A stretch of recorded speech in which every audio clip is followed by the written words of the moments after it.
pas mal, c'est photogénique. Et oui, c'est 2022, on a passé le cap de cette nouvelle année et franchement, je le sens, là, tout va aller mieux. Le Covid sera bientôt derrière nous, les gouvernements vont enfin empoigner la question climatique avec détermination et grâce à Elon Musk et consorts, l'ensemble de l'humanité vivra bientôt dans le bonheur et la félicité, ainsi soit-il. Et vous allez me dire, faut dessouler Laetitia, vu d'ici 2022, ça fait moyennement envie, la crise on y est jusqu'au cou, sanitaire, climatique, migratoire et j'en passe. Et pour l'instant, les solutions, eh bien, on ne les voit pas franchement venir. Alors, qu'est-ce qu'on fait avec tout ça? Quels sont les grands enjeux pour 2022?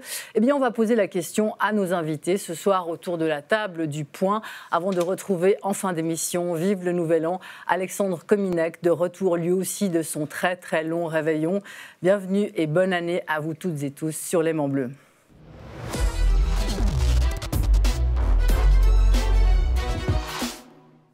Et bienvenue à nos invités ce soir autour de cette table. Martine Brunschwig-Graf, bonsoir et bonne année, madame. Bonsoir, bonne année à vous. Madame la présidente aujourd'hui de la Commission fédérale contre le racisme, ancienne conseillère nationale libérale, ancienne conseillère d'État genevoise et économiste aussi. Alors pour vous, Martine Brunschwig-Graf, le grand enjeu pour 2022, quel est-il ?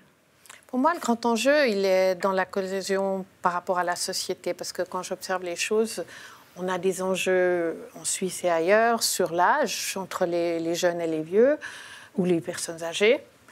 Entre les générations, ça c'est une chose. Ensuite, entre les genres. Et puis, d'une façon générale, il y a toutes sortes de minorités que les gens s'acharnent un peu à identifier et qui font qu'à la fin, on a l'impression d'opposer les uns aux autres dès qu'il y a une différence. Et pour la présidente de la Commission fédérale contre le racisme que je suis, c'est un lieu d'observation aussi pour ce genre de choses. D'observation et peut-être de règlement de la question, qui sait, espérons. Philippe Val, bonsoir et bonne année. Bonsoir, bonsoir Laetitia. Philippe Val, notre toujours super débatteur ici chaque semaine, cette année encore, ancien directeur de France Inter et de Charlie Hebdo, romancier et essayiste aussi. Même question pour vous Philippe, si vous vous transformiez en Elisabeth Tessier, qu'est-ce que vous verriez apparaître dans les astres pour 2022 ? Parce qu'on ne peut pas prédire, mais par contre on peut penser à ce qui nous semble urgent. Je pense que l'urgence... Vous le disiez, la confiance à l'intérieur des populations, je pense que c'est décisif parce que c'est le moteur démocratique. Ensuite, la construction européenne, parce qu'aucun des autres enjeux ne pourra s'accomplir si la construction européenne ne se fait pas. Ni l'enjeu des relocalisations, ni l'enjeu climatique, ni les dettes nationales qui sont abyssales. Rien ne pourra se faire sans des grandes avancées européennes. Voilà, je pense que... Alors, comme le président français, Macron, est pendant 6 mois, va être pendant 6 mois à la fois le candidat au présidentiel et le président en tournant de l'Europe, il y a quelque espoir quand même, malgré tout, malgré ce double rôle un peu bizarre, il y a quelque espoir que les choses avancent parce que le chancelier allemand, le nouveau chancelier est quand même assez européen, les Verts allemands sont assez européens aussi. Et le président Macron est très, très, très européen. Il a vraiment envie d'aller jusqu'à l'Europe de défense, etc. Donc, il a envie de... Donc, avec un peu de chance, une certaine partie de ce qui doit s'accomplir s'accomplira. On peut l'espérer, en tous les cas. Voilà. Alors, ça fait déjà beaucoup de thématiques. Il faudra peut-être faire un tri au cours du débat entre tout ça. On va voir. Mais en attendant, je vous souhaite la bonne année. Patrick Chapat. Mais bonne année. Merci d'être parmi nous, dessinateur internationalement reconnu, multiprimé. Vous publiez aussi, et votre dernier livre, Au cœur de la vague, raconte les premiers temps de la pandémie Covid, au cœur de la machine hospitalière. Une question malheureusement toujours d'actualité, tout comme l'intolérance qui monte, on l'a déjà vu, et qui frappe jusque dans la presse. Vous en avez d'ailleurs fait les frais avec la décision du New York Times d'arrêter de publier des dessins de presse, y compris les vôtres. Et vous y consacrez en ce moment une exposition à cette opinion qu'on muselle, une exposition qu'on peut voir à Genève, Chapat gare au dessin ou le pouvoir de la caricature politique. Alors pour vous, 2022, c'est quoi en priorité comme enjeu, Patrick Chapat ? Eh ben, j'aurais de la peine à dire parce qu'il me semble que tout va bien. Je ne vois pas vraiment de problème autour de nous. Non, j'ai l'impression que ça roule. Oh, ça peut être des bonnes nouvelles aussi, hein, des bonnes pistes. On a un peu tout. L'isolement de l'artiste. On a un peu tout qui arrive en même temps. Donc on est en train de traverser des bouleversements non seulement évidemment économiques, sociétaux, sanitaires, mais je veux dire, il y a des mouvements de plaques tectoniques qui sont tels que peut-être qu'ils sont comparables au tournant du 19e siècle, l'ère industrielle. On est tous KO debout, j'ai l'impression, en tant qu'humanité. Comme on a pu l'être au tournant du 19e avec l'arrivée de la machine à vapeur qui a tout renversé, les manières de faire, la société, l'artisanat. Les gens étaient KO debout aussi et voyaient arriver une espèce de train à vapeur qui leur arrivait dans la figure. Et nous, depuis quelques années déjà, on est là à se prendre bouleversement après bouleversement. Donc on parle évidemment de la globalisation, la financiarisation de l'économie, on parle du rôle des réseaux sociaux, on parle des algorithmes ajoutés à l'intelligence artificielle. Donc j'ai un peu de la peine à vous dire lequel de tous ces thèmes va plus nous bouleverser dans l'année qui vient, parce que ça ajoute aussi une pandémie dont Didier va nous parler. Mais ok, s'il fallait prendre un thème, il y en a un qui me préoccupe, qui vous préoccupe aussi évidemment, c'est le recul de la démocratie. Parce que, le Brésil, la Pologne, la Hongrie, cette tentation autoritaire qui monte de plus en plus dans les opinions publiques, qui agite aussi un petit peu la France. Et puis regardons du côté, moi je continue de suivre l'actualité américaine quand même d'assez près, et on voit avec effroi que ce n'était pas du tout une parenthèse. C'était peut-être un prologue, les années Trump. Et ce qui est en train de se préparer, il y aura cette année les midterms aux États-Unis, ça va être un marqueur extrêmement fort, et c'est la démocratie américaine qui est en jeu, ni plus ni moins. Quand même, on a vécu comme un traumatisme, parce que symboliquement c'est très fort, la fin du dessin de presse à la une du New York Times. Pourquoi ? Parce que la caricature, ils ne peuvent plus le supporter, ils ne veulent plus en supporter les conséquences, et ça, c'est un signe d'affaiblissement démocratique énorme, et cette espèce de bien-pensance du New York Times n'est pas sans jouer un rôle important dans le succès des Trumpistes. C'est-à-dire que c'est cette espèce de silence sur les vrais sujets de la gauche américaine, dont la fin du dessin de presse en une est le témoin, qui fait la fortune des gens qui gueulent après autour de Trump, des petits blancs oubliés, de tout ça, enfin de tous ces sujets que la gauche américaine refuse de voir maintenant. Et je pense que le refus de la transgression, c'est catastrophique, parce qu'on est dans la démocratie, il y a de la transgression, c'est décisif, c'est nécessaire, d'abord parce que c'est normalement un régime plutôt joyeux, qui devrait l'être, on devrait pouvoir rire ensemble en démocratie, et ce qui n'est pas le cas quand on enlève le dessin de presse. Cela dit, en France, on a le même problème. Au monde aussi, ils ont retiré depuis longtemps.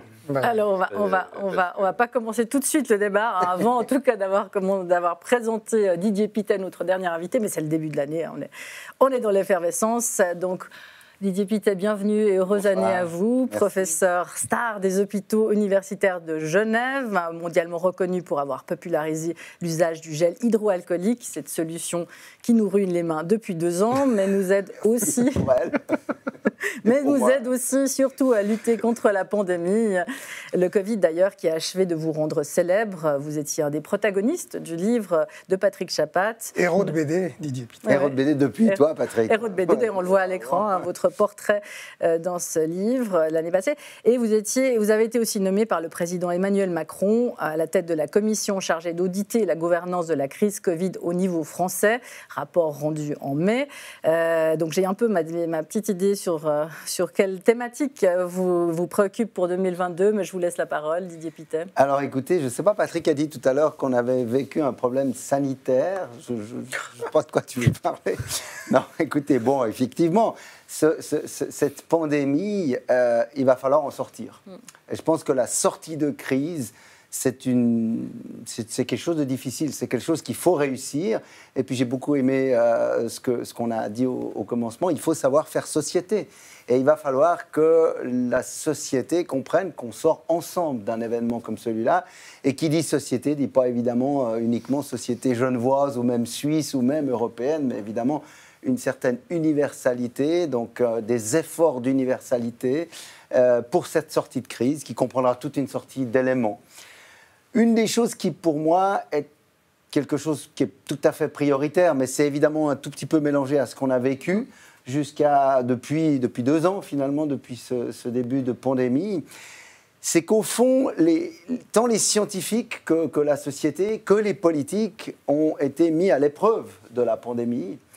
Et au fond, cette épreuve nous a bien montré que sans intelligence collective, on n'y arrive pas. Et on n'a pas appris à vraiment travailler ensemble. Et je pense que ça doit être un défi que je vois extrêmement important cette année, notamment parce qu'on nous a beaucoup dit, mais comment est-ce qu'il faudrait faire mieux pour la gouvernance de cette pandémie? On a beaucoup dit, l'OMS n'a pas été à la hauteur. Alors oui, elle n'a pas été à la hauteur de tout.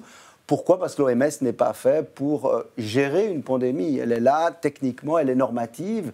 Et donc, je pense qu'on devrait aller aux Nations Unies pour faire une réunion à New York, comme on l'a fait pour Ebola, pour le sida, de manière à pouvoir vraiment mobiliser les politiques et que les scientifiques, les politiques et la société se mettent ensemble dans une direction pour imaginer une meilleure anticipation, un avenir meilleur, voilà. Et on se rejoint dans passablement des thèmes, je crois. Bien sûr, vous ne trouvez pas quand même que l'OMS a mis beaucoup de temps pour déclarer l'état de pandémie? Elle a mis énormément de temps, il y a eu des problèmes de communication, il y a des problèmes politiques, il y a une ingérence des États. Les États, on s'est replongé dans une souveraineté des États qui nous coûte très cher.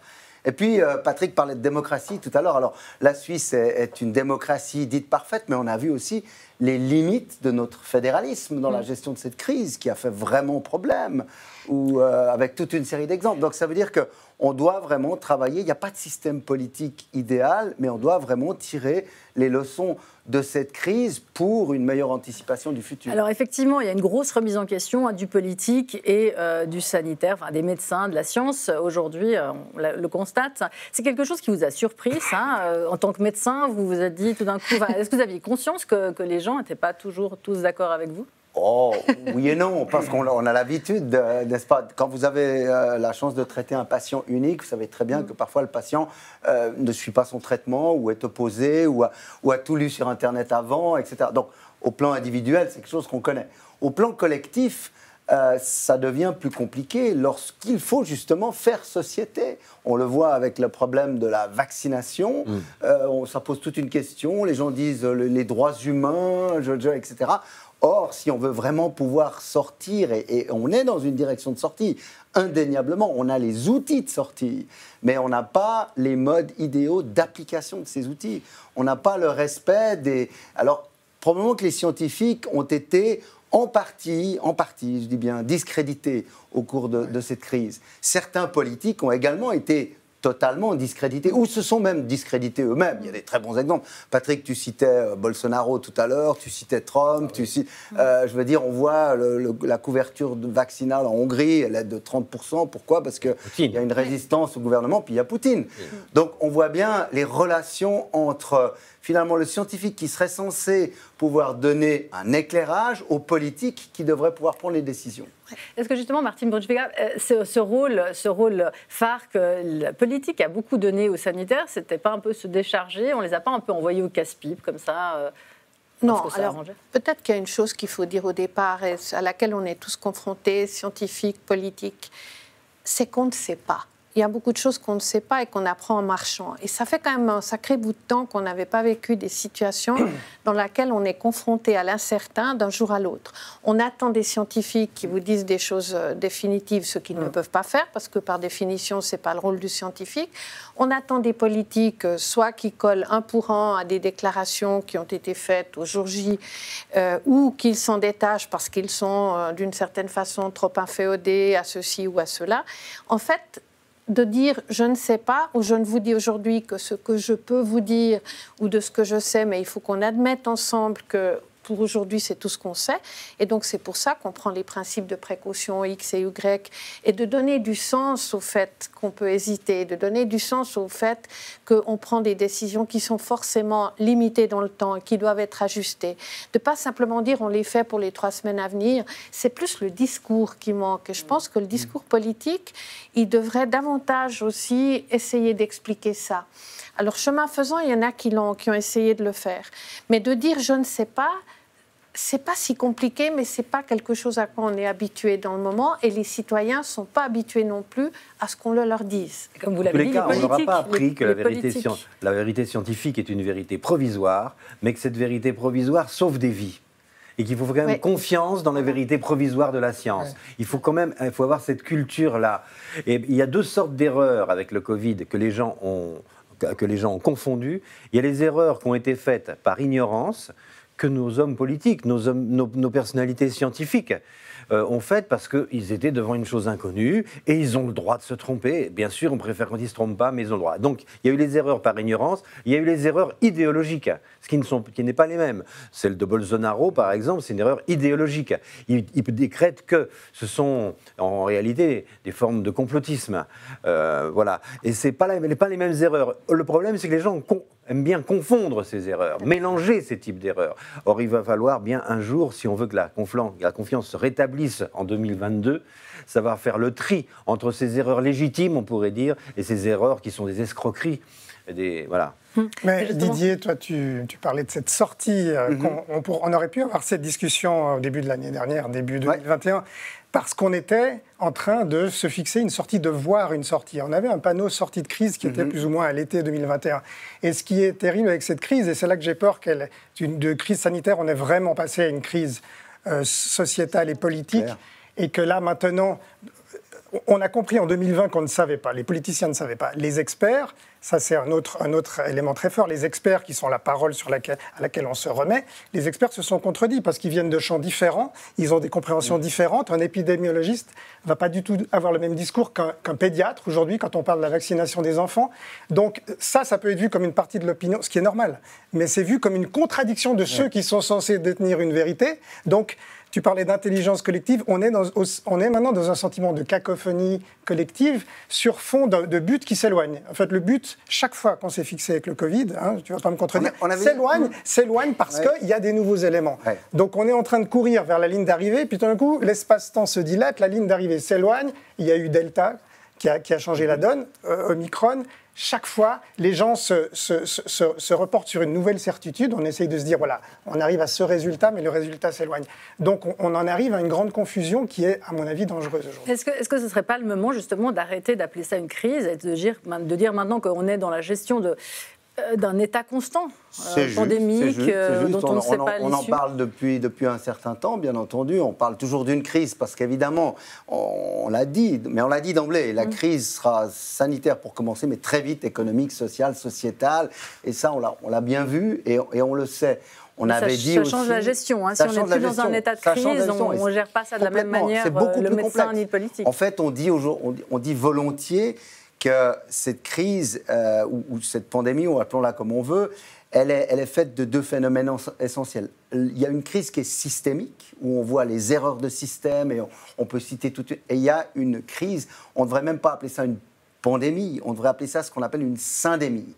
C'est-à-dire qu'au plan anthropologique, vous avez des sociétés avec des grandes inégalités sur la nutrition, sur l'écolage, sur l'éducation, sur tout ce que vous voulez. Donc, le monde est malade, entre guillemets, on n'invente rien.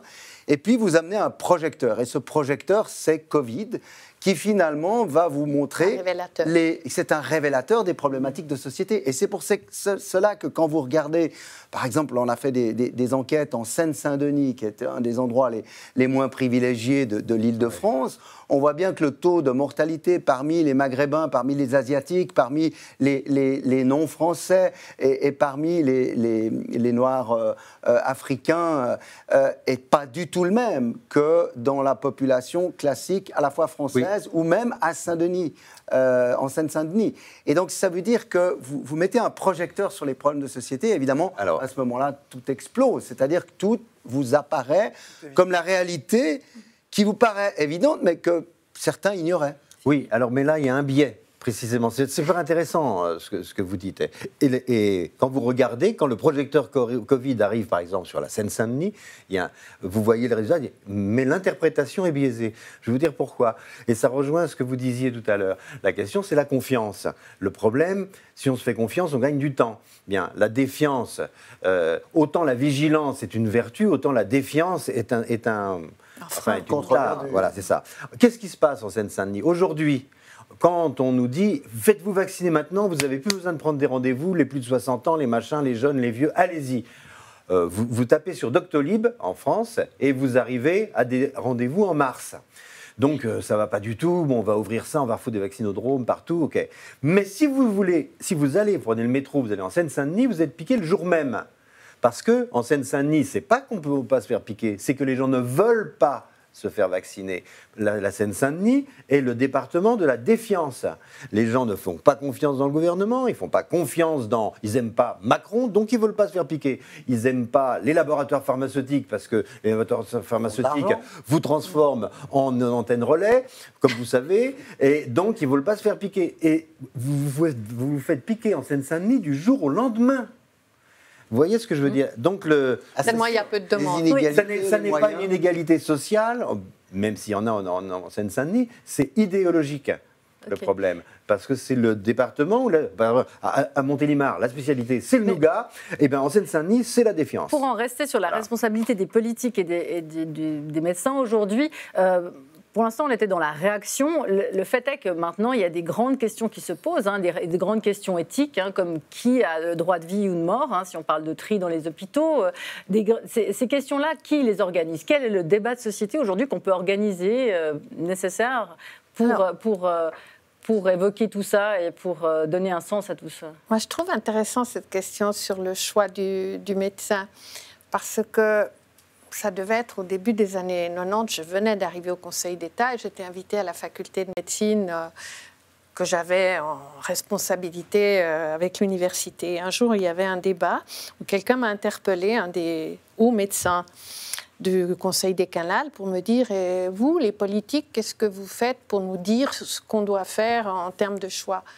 Et je lui ai dit, moi, le jour où les politiques vont décider qui a le droit de vie et qui a le droit de mort en termes de choix, je dis, ce ne sera plus ma fonction et ce ne sera plus ma responsabilité parce que je pense que c'est une grave erreur. En revanche, ce qu'on voit aujourd'hui, que je trouve très intéressant, c'est que le politique, il a la responsabilité d'essayer de créer les conditions nécessaires pour éviter que ces choix se produisent dans la mesure du possible ou que s'ils doivent avoir lieu pour d'autres raisons, ils soient faits par les bonnes personnes, au bon endroit et en fonction des bons critères. Ou de créer les conditions du débat. Oui, oui, mais on ne peut pas. Alors, je crois qu'il faut être tout à fait clair. Moi, je ne crois pas au débat public qui va décider qui a droit de vie ou de mort ou qui doit vivre ou pas. On l'a vu sur les réseaux sociaux au début, l'année dernière, ou l'année d'avant, puisque c'était en 2020. On l'a vu très, très bien que quand les gens ont commencé à décider qu'au fond, à partir de 80 ans, c'était pas si grave et c'était écrit noir sur blanc par des gens qu'on côtoyait tous les jours, finalement, 80 ans, c'est un bel âge pour mourir. Puis celui-là, on savait tous qu'il avait des problèmes de surpoids, et puis l'autre avait des problèmes de diabète, et tout ça a été écrit pendant des jours et commenté par les uns et les autres. Donc ce genre de débat-là, ça n'est pas un bon débat public, et ça n'est pas la bonne façon de le mener. En revanche, que les instances médicales se saisissent aussi de certaines des problématiques pour savoir comment le cheminement de la décision se fait, en fonction de quels critères, ça, c'est une responsabilité. Le politique, lui, il doit faire en sorte qu'on n'arrive pas à des temps de pénurie et des impasses telles que ça devienne une nécessité journalière comme ça l'est dans certains pays. Il y a des pays qui ont témoigné. C'est un vrai débat de société qui dépasse et les experts et les politiques. Et on ne peut plus le résoudre dans les cercles médicaux qui déjà très tôt au début de la crise ont donné des critères de tri. Si un jour on devait arriver au tri dans les hôpitaux, les critères ont été décidés, ils sont là, la feuille est dans les hôpitaux. Mais là, c'est devenu, encore une fois, pour moi, une crise de société et politique très large, où on doit arbitrer des questions, où les parties prenantes ont des réponses très différentes. Et il y a un vrai débat collectif sur notre rapport à la mort, au vieillissement, avec une syndémie, ça c'est alors le mot de l'année 2022, syndémie, une syndémie. Et puis ça a mis en lumière cette crise, on a dit un coup de projecteur, un révélateur, un test de Rorschach, ça a mis en lumière dans chaque pays, par rapport à chaque régime, des choses très profondes. Nous, Suisses, avons découvert une manière de faire française. C'était assez étonnant, finalement, de découvrir quelque chose qu'on pouvait... Enfin, on voit toujours la France comme le pays des rebelles et des âmes libres. Et puis, on a découvert ce goût quand même immodéré pour l'administration et la gendarmerie. On a découvert une manière très verticale d'appliquer des règles parfois complètement tordues et injustes. Elles n'ont pas duré longtemps, les plus extrêmes, mais il y a eu un moment donné des masques pour les gens qui allaient courir. Il y a eu encore récemment le masque à la récréation pour les petits. C'est de nouveau le cas. Justement, c'est ce que je dis récemment, à la fin de l'année dernière. On est dans des mesures qui sont... Et on voit qu'en Suisse, le fédéralisme pose problème, mais en même temps, il nous oblige à tenir compte d'oppositions qui ne sont pas les nôtres. Suisse romande, Suisse alémanique. Je ne le critique pas. Il est nécessaire pour le débat. C'est une magnifique démocratie. Simplement, effectivement, quand on parle de gestion de crise à certains moments pour que les décisions soient prises plus vite, là, parfois, ça pêche un peu. Oui, Donc, mais la leçon qu'il faudra tirer, c'est comment est-ce qu'en gestion de crise, on transforme le fédéralisme pour être plus efficient. Le problème, c'est que là, Patrick Chapat, vous citiez justement des mesures très dures, mais on peut aussi regretter qu'il y a une absence de mesures, par exemple, et qui là creuse la cohésion. Par exemple, l'absence de programme, la vaccination obligatoire ou pas. À partir de là, voilà, on laisse chacun faire comme il veut, les entreprises privées pouvoir accepter ou non des employés avec la double vaccination est guérie. Là, au niveau de la cohésion sociale, c'est terriblement minant. Là, est-ce que c'est pas aux politiques justement de reprendre la main et d'avoir des règles claires et de ne pas laisser... Non, c'est un débat. Ça, alors, c'est la chose qui me rend la plus dure contre ce genre d'exercice-là. Parce que d'abord, puisqu'on était à côté avec le fédéralisme, il a une vertu, c'est qu'il essaye de représenter ce que sa population peut rendre acceptable par les cantons. Alors on peut se tromper, on peut interpréter, on peut faire différentes choses. Mais c'est très important l'acceptabilité. On parlait de cohésion de société, et ça, c'en est un. C'est-à-dire d'être suffisamment près de ces gens pour savoir à peu près comment est-ce qu'on va pouvoir faire avancer le dossier. Mais au-delà de ça, je dirais que dire « Ah, mais moi, si c'est obligatoire, je vais m'y soumettre, il n'y a pas de problème », ou ça va rendre les gens beaucoup plus égaux et puis ils vont avoir l'impression d'être enfin dans un carcan dans lequel on n'a plus de débat, je pense qu'alors ça, c'est le contraire d'une démocratie aussi. Moi, je n'ai jamais été favorable à l'obligation de se faire vacciner, malgré le fait que ce serait tellement simple comme discours politique de le dire. Comme si c'était obligé, sans prendre la responsabilité. Pas tout à fait, pas tout à fait. Moi, je pense qu'à un moment donné, les choses ont des conséquences. Et, et le choix a toujours des conséquences. Et aujourd'hui, devant quoi on se trouve ? On se trouve devant le fait que lorsqu'on n'est pas vacciné, on n'a pas un accès à ceci ou cela. Est-ce que c'est des biens, entre guillemets, matériels et immatériels indispensables ? Est-ce qu'on est en train, en faisant ça, de priver des gens de l'accès à ce que la société est censée leur fournir de façon équitable, pour ne pas dire l'égalitaire, mais de dire équitable? La réponse est non. Ce n'est pas parce que vous ne pouvez pas aller dans un endroit, parce qu'on exige le pass Covid, qu'on est privé de droits fondamentaux auxquels on devrait normalement avoir tous droit. Il y a déjà une détestation, même au sein, prenons l'exemple, au sein d'une entreprise, une détestation entre les vaccinés, non vaccinés, etc. Tout ça est exacerbé par le fait qu'il n'y ait pas une consigne claire et que chacun puisse... chacun est libre d'appliquer ou de ne pas appliquer ça. Il n'y a pas une instance juridique ou politique qui prend la responsabilité en disant voilà, il faut faire, après on peut en débattre. Mais c'est pas ça qui résout le problème. Vous pouvez ordonner et vous allez mettre sous le tapis toutes les rancœurs et les autres. C'est d'ailleurs ce qu'on voit peut-être parfois en France aussi, quand on dicte un certain nombre de choses, on a des phénomènes qui se produisent et où les gens finalement réagissent d'une autre manière. Et ça, on doit aussi le garder.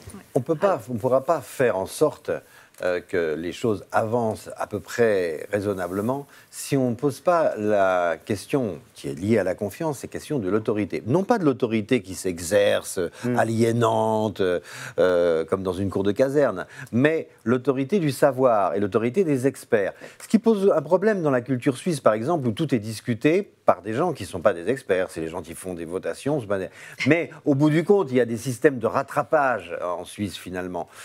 Mais d'une façon générale, ça fait 75 ans qu'on vit en paix en démocratie dans l'Europe de l'Ouest, et on a perdu peut-être le sens de la confiance et le sens de on a perdu l'idée que c'est ce qui aussi nous apportait la paix.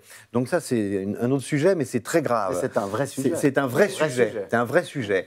Et la question de l'autorité est aussi très importante parce que cette autorité des médecins, cette autorité du savoir, des sachants, des experts, pour faire un pont, pour soigner des gens, pour organiser un hôpital, pour administrer une crise Covid, il faut des experts. Et s'il n'y a pas le minimum de confiance dans l'expertise, on est foutu. C'est-à-dire qu'il y a un rapport à l'autorité qui est extrêmement rebelle, mais qui est en plus, cette rébellion contre l'autorité, elle a guère de sens, bien souvent, parce que la majorité des gens qui sont aux responsabilités dans nos pays sont des gens plutôt bienveillants. Même, ils ont des défauts, ils peuvent être médiocres ou brillants, mais ce n'est pas des gens qui veulent tuer tout le monde, bien évidemment. Mais ils sont victimes d'un système qui s'accélère, en quelque sorte, qui est accéléré par les réseaux sociaux. Je pense que les réseaux sociaux ont un rôle incroyable dans la propagation de la défiance et de l'absence de pouvoir qu'a l'autorité de convaincre. Parce que c'est une autorité de conviction. Les réseaux sociaux, on va y passer, pardon. On va juste faire une toute petite pause avant et on continue notre voyage en 2022 dans quelques instants.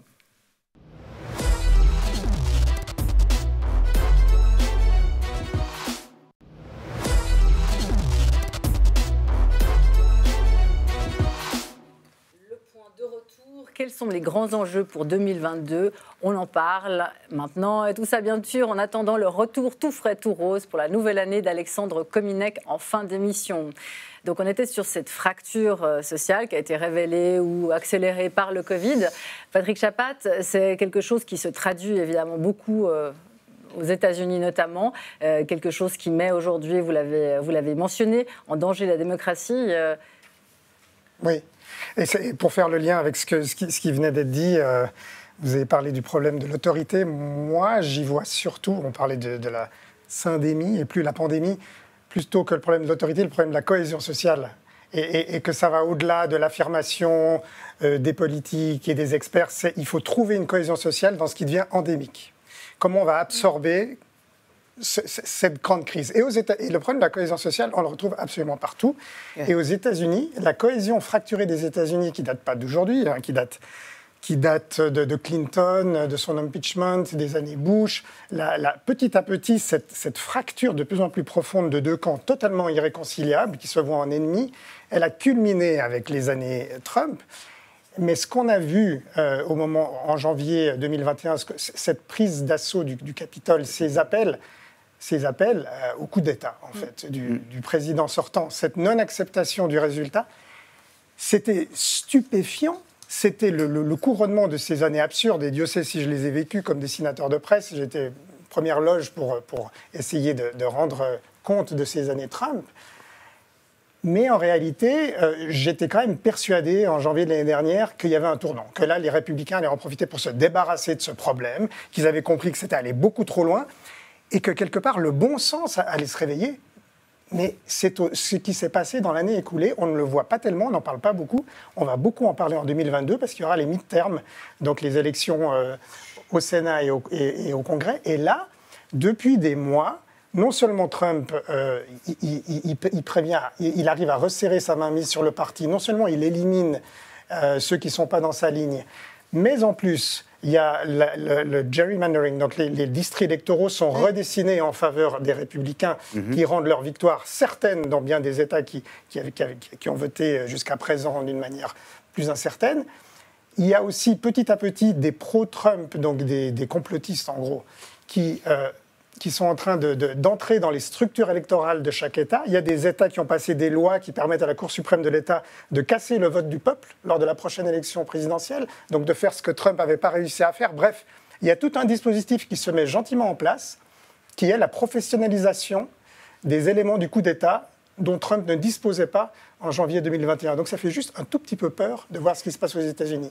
Et si les républicains l'emportent, ce qu'on craint, au midterm, et s'il y a une dynamique favorable, Trump sera de nouveau candidat. Et si Trump revient et est réélu, ou même s'il n'est pas réélu, il va de toute façon rendre cette élection impossible. Il va dire qu'il ne reconnaît pas le résultat c'est la démocratie américaine qui est en jeu. Mais cette radicalité, justement, elle existe un peu aussi en Suisse. Martine Bonchegraf, ça vous fait pas peur? On est un peu loin quand même, j'espère. Un peu loin, alors, mais enfin quand moi, même... je partage totalement l'analyse, donc je peux avoir peur en même temps. Mais il y a un élément qui n'est pas inattendu et qui m'a beaucoup frappé le jour du résultat ou le lendemain du résultat du vote du 28 novembre. C'est petit, c'est pas beaucoup de gens, mais d'oser venir déclarer que de toute façon la votation était truquée et d'utiliser les mêmes termes. Quand on lit les expressions, c'est les mêmes termes que ce qu'on lisait aux États-Unis. Tout ça en tête avec une enseignante qui, jusqu'à maintenant, fait encore partie du corps enseignant genevois, hélas. Et je veux dire, quand on fait ça et qu'on apporte ce genre de culture en Suisse, on ne peut que souhaiter que ça ne prenne pas. Je pense qu'on a une plus forte résistance pour le moment, mais c'est inquiétant. Ça veut dire que je n'ai jamais imaginé jusqu'à il y a quelque temps que quelqu'un oserait faire un discours sur ce plan-là et envoyer des gens dans les différents services de votation, tant mieux qu'il l'ait fait, parce qu'au moins comme ça, ça lève un problème, mais de les envoyer contrôler la façon dont le vote s'est déroulé, parce qu'en définitive, on décide à l'avance que le vote est pipé. Et ça, c'est un ferment extrêmement négatif pour la démocratie. Et ce genre de comportement, ce genre de discours, c'est vrai que les réseaux sociaux l'ont facilité parce qu'on lit partout la même chose et on le véhicule. Et le 6 janvier, j'étais devant mon écran et je regardais ce que je voulais regarder, c'était le vote. Et j'ai commencé à voir ce qui se passait. Et au moment où j'ai commencé à le voir, je l'ai écrit, j'écris rarement sur Facebook, et ce moment-là, j'ai dit, il est en train de se passer quelque chose d'extrêmement... Voilà. Et tout à coup, il y a eu au moins 2 ou 3 personnes qui ont réagi, dont une femme, de façon extrêmement violente à mon égard, parce qu'elle, en fait, elle était là, elle habite en Suisse, elle vit en Suisse, elle est intégrée partout, et elle estimait qu'en fait, c'était un mouvement tout à fait normal, et donc elle ouvrait le débat en m'insultant sur Facebook, ce que pour moi ne me dérange pas trop, mais enfin, c'est égal. Mais je me suis rendu compte qu'au moment où ces choses-là se passaient, il y avait déjà des gens qui étaient prêts à l'avaler comme c'était. En Suisse, sur nos réseaux sociaux. Oui, ça nous interpelle. C'est quoi ce lien justement entre complotisme et radicalité? Enfin, on a l'impression que les choses... Alors, le lien, il est simple, c'est que les algorithmes font remonter ce qu'il y a de plus scandaleux, parce que c'est ce qui fait le plus de bruit, entre guillemets, bruit sur Internet, ça fait... Donc les algorithmes font remonter ça, et plus ça remonte, plus quelque chose de fou comme ça remonte, plus des activistes, y compris des activistes virtuels, parce que les Russes ont des millions de trolls qui font en sorte que les informations les plus dingues, notamment sur les vaccins, remontent, et hop, ça vient en tête de l'information apprend. dont il faut prendre connaissance. Donc l'algorithme, il fait en sorte ce qu'il y a de pire soit ce qu'il y a de plus accessible. Pour les Russes, d'ailleurs, c'est intéressant ce qui se passe avec les Russes parce que ils ont envoyé des millions de trolls pour convaincre en Europe occidentale que le virus était la CIA, les vaccins aussi, etc. Ne vous vaccinez pas, tout ça c'est gna. Mais comme les Russes, par Russia Today, je ne sais pas si vous avez Russia Today chez vous en Suisse aussi, bon, nous on l'a, c'est la télé des Gilets jaunes notamment. Eh bien, ils ont fait en sorte que les gens ne se vaccinent pas, enfin, ils ont convaincu, ils ont fédéré les anti-vax, mais comme les Russes eux-mêmes consomment cette propagande, ils ne se sont pas vaccinés, ils se sont à 30% de vaccination, en 30% de vaccination à peu près, et ils sont à 600 000 morts. Donc, leur propagande leur est revenue en boomerang, mais ils s'en foutent. Parce que de toute façon, ce que veut Poutine, c'est qu'il ne veut pas de régime séduisant à l'Ouest. Il ne veut pas qu'un régime, voilà, bon, il veut pas de modèle qu'il menace. Bon, voilà. Mais les réseaux sociaux sont des vecteurs de toutes les maladies de la démocratie et les font monter. Mais ils offrent aussi ce que les gens attendent, parce que qu'ils soient manipulés ou pas, il y a quand même une tendance aujourd'hui à la radicalité, d'ailleurs pas que de droite, hein, de gauche aussi. Radicalité, c'est le mot à la mode, c'est même la tendance à la mode. Patrick Chapat, ça, vous l'observez comment, vous ? Je l'observe tous les jours et en première ligne, puisque c'est d'ailleurs ce qu'on décline dans l'exposition qui est actuellement au commun.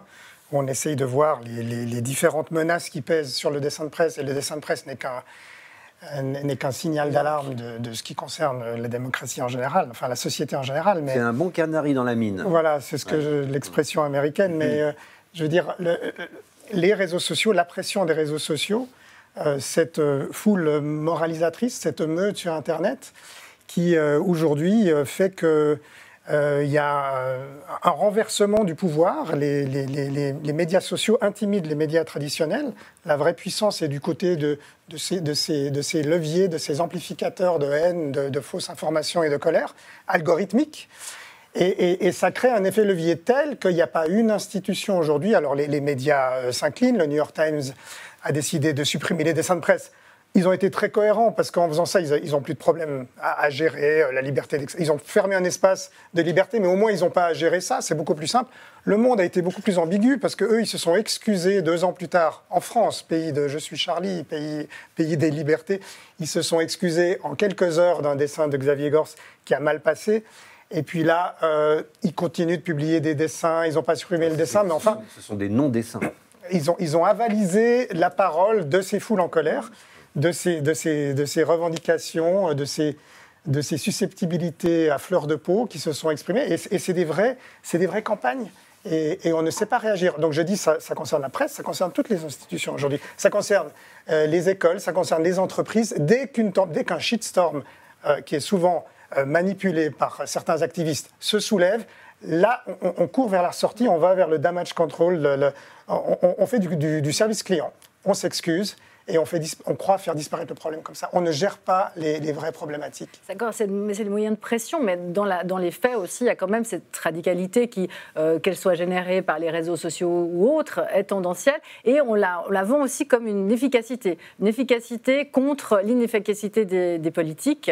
L'inefficacité des politiques qui, parfois, en matière de climat, effectivement, peinent quand même à se révéler. Il ne faut pas non plus en exagérer. Je pense que ça gêne, ça a souvent gêné. Alors c'est vrai qu'il y a eu un exemple. En effet, la presse en général, les réseaux sociaux, etc., a par exemple paralysé quelques semaines le gouvernement français en septembre 2020 pour prendre les bonnes décisions.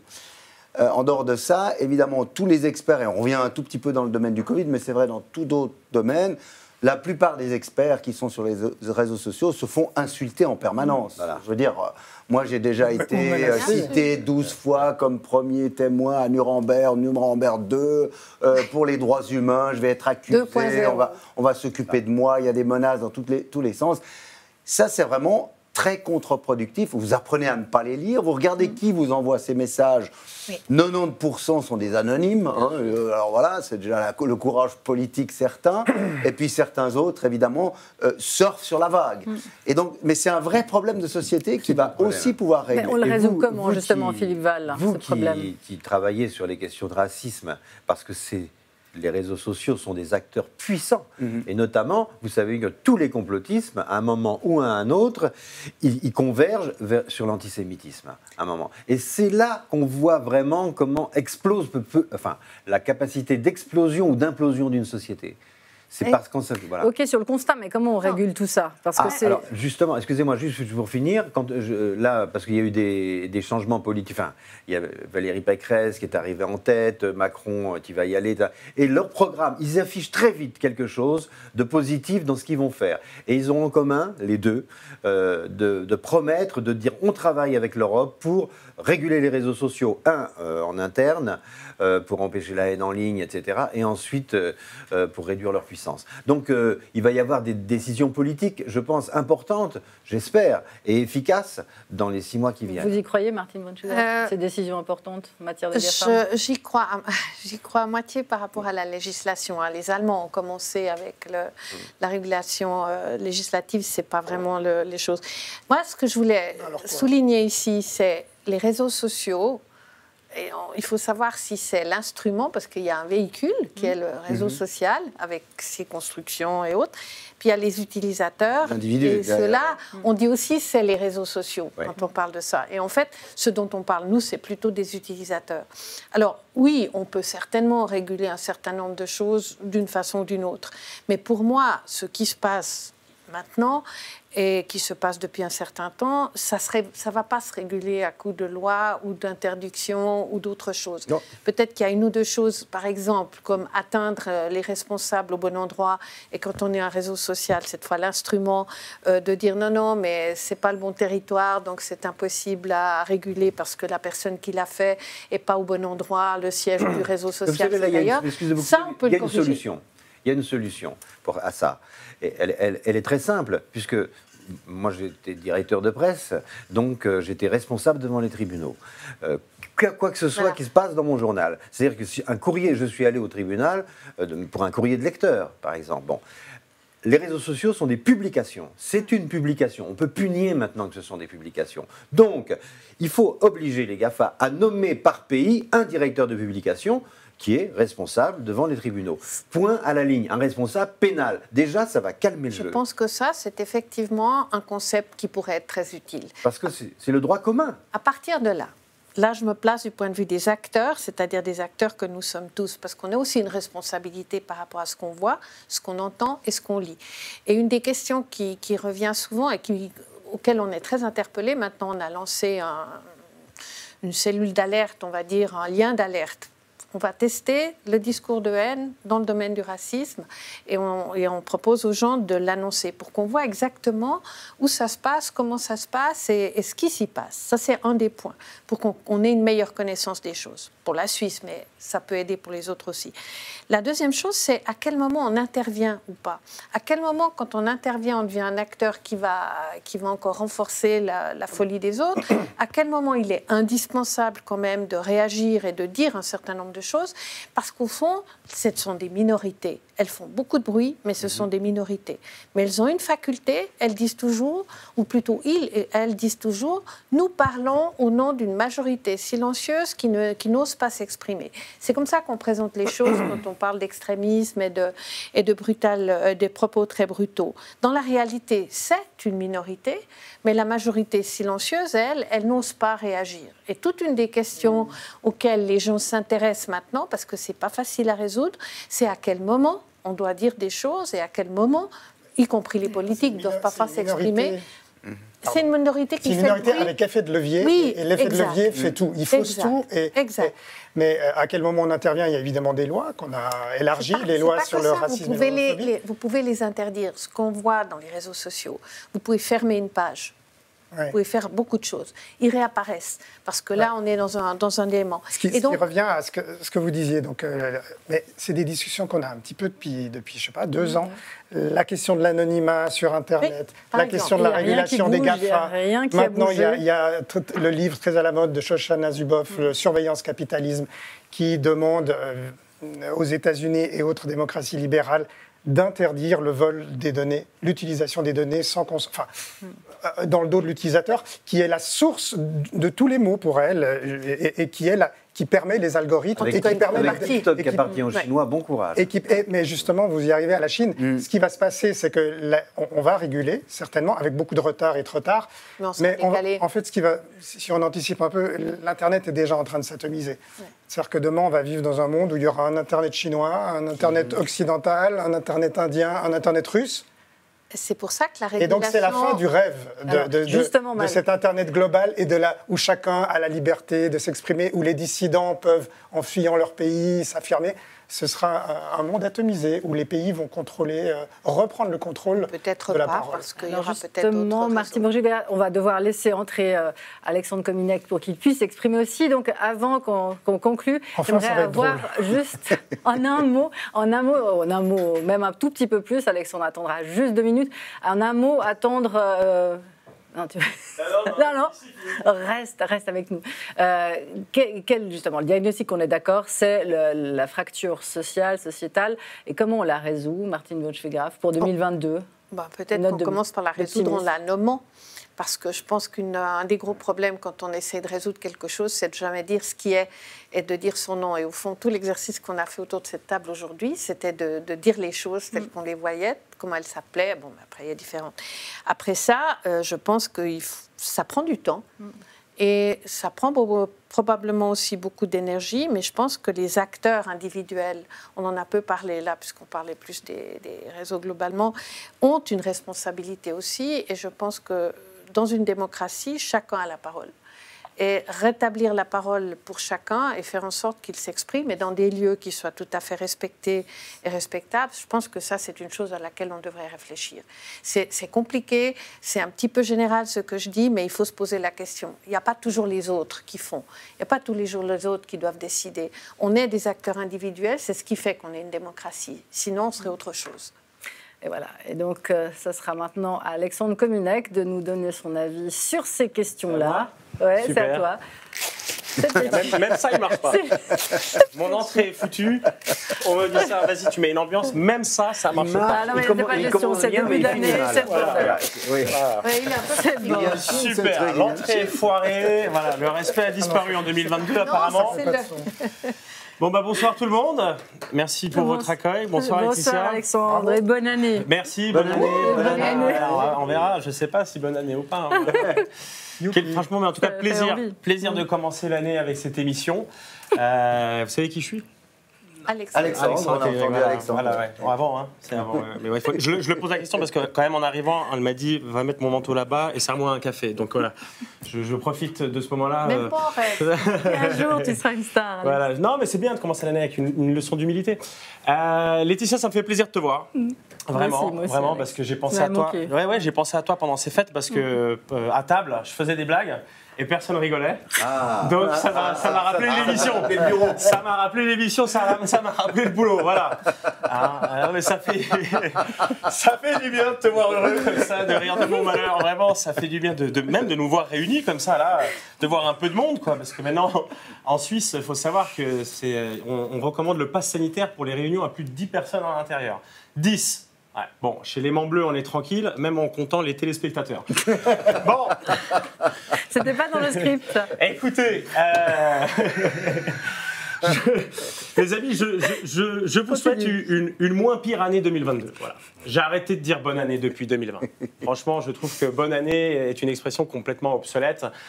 Qui passe une bonne année depuis 2020 hein, à part Jeff Bezos et quelques fils de pute. Hein, oui, j'ai dit fils de pute. Voilà, écoute, Laetitia, en 2021, on a vu des catastrophes écologiques. De l'autre, il y en a qui font de la fusée.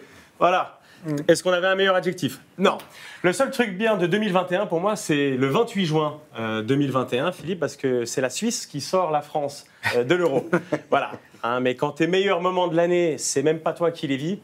C'est qu'il y a un petit problème. Hein. Mars 2021, j'ai même découvert qu'un pote se tapait ma meuf. Voilà. Ah oui. Ouais, donc tu vois, c'est-à-dire que même tout ce qui était mes petits moments de bonheur dans la vie, je les ai vécus par procuration. Hein. Et les deux en regardant un écran. C'est quand même assez triste. Ah non, mais quand je regarde 2021, je me dis qu'en fait, c'était peut-être l'année de la fin du monde. C'était peut-être l'année l'année de la bascule. Hein, parce que, souvenez-vous, les Mayas, ils avaient dit 2012. Non, mais les Mayas. Les Mayas. Juste, ouais. 2012, mais 2012-2021. On est peut-être tombé sur un Maya débile. Dyslexique. Ou dyslexique. Justement, en 2022, on ne dit Ça plus Maya. débile. Hein, on dit dyslexique à haut potentiel intellectuel. Ça fait deux communautés, Voilà. sachez. Un Maya dyslexique, un Yama, plus exactement. J'adorais être optimiste, mais c'est compliqué. Franchement, là, c'est compliqué, Laetitia. J'aimerais trop nous souhaiter, je sais pas, un monde plus tolérant. Oh, ouais. Alors déjà, de 1, je suis pas Miss France, et de 2, on est tous de plus en plus intolérants. Hein, toutes les 2 semaines, moi, dans mon entourage, il y a un nouvel intolérant au gluten ou au lactose.